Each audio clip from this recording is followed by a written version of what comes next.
आज जो बजट भारत की वित्त मंत्री आदरणीय श्रीमती निर्मला सीतारमण जी ने रखा है, वह बजट बहुत ही संतुलित, ऑल इंक्लूसिव और विकास को बढ़ावा देने वाला बजट है।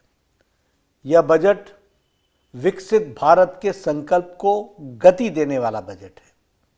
इस बजट में गरीब और किसान का कल्याण है, वंचितों का सम्मान है और नारी शक्ति और मध्यम वर्ग का उत्थान समाहित है।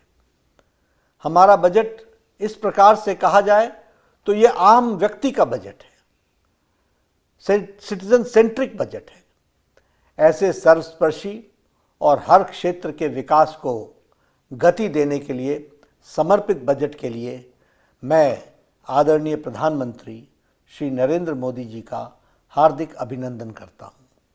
वित्त मंत्री श्रीमती निर्मला सीतारमण जी एवं उनकी पूरी टीम को अपने पार्टी के करोड़ों करोड़ों कार्यकर्ताओं की ओर से हार्दिक बधाई देता हूं।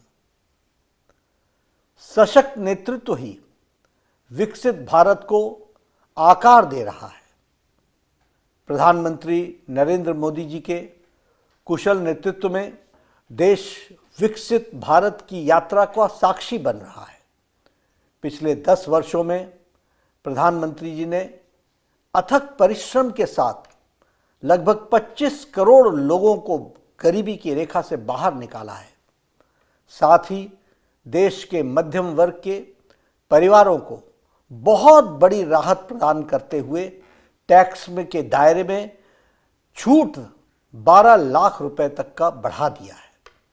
इस बजट में युवाओं के कौशल, कृषि में निवेश और ग्रामीण क्षेत्रों में रोजगार के विकल्प सृजित करने पर खासा ध्यान दिया गया है।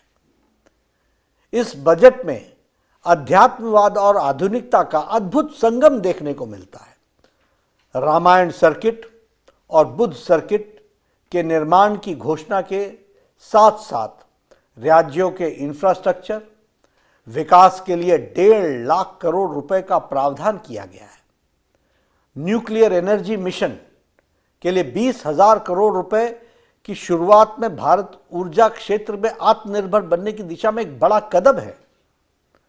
पर्यटन को बढ़ावा देने के लिए 50 प्रमुख स्थलों का राज्यों की भागीदारी से विकास किया जाएगा, जिससे न केवल सांस्कृतिक धरोहर को संरक्षित किया जाएगा बल्कि स्थानीय रोजगार के अवसर भी बढ़ेंगे। आईआईटी की क्षमता का विस्तार तकनीकी शिक्षा और नवाचार को सशक्त बनाएगा। स्वास्थ्य कल्याण की दृष्टि से बजट में लगभग 1 लाख करोड़ रुपए का प्रावधान दिया गया है, जो 2014-15 के मुकाबले 191% अधिक है। कैंसर से पीड़ित मरीजों को राहत देने के लिए 36 लाइफ सेविंग ड्रग्स, 36 जीवन रक्षक दवाओं को कस्टम ड्यूटी से पूरी तरह छूट दे दी गई है। अगले वर्ष तक हमारे मेडिकल कॉलेजेस में 10,000 एक्स्ट्रा सीट जोड़ी जाएंगी। इस तरह हम प्रधानमंत्री जी के 5 सालों के 75,000 मेडिकल सीट्स जोड़ने के संकल्प को पूरा करने में अग्रसर है। बिहार के किसानों के लिए मखाना बोर्ड की स्थापना और देश में दालों के उत्पादन को बढ़ाने पर विशेष ध्यान दिया गया है, जिससे कृषि क्षेत्र में नई मजबूती मिलेगी। लघु उद्योगों को और स्टार्टअप को बढ़ावा देने के लिए स्टार्टअप लोन की सीमा को 10 करोड़ से बढ़ाकर 20 करोड़ रुपए तक कर दी गई है, जो नए उद्यमियों और युवाओं के लिए सुनहरे अवसर प्रदान करेगा। इस बजट में विकास भी और विरासत भी संरक्षित हुई है। बजट का फोकस आत्मनिर्भर भारत के संकल्प को साकार कर रहा है।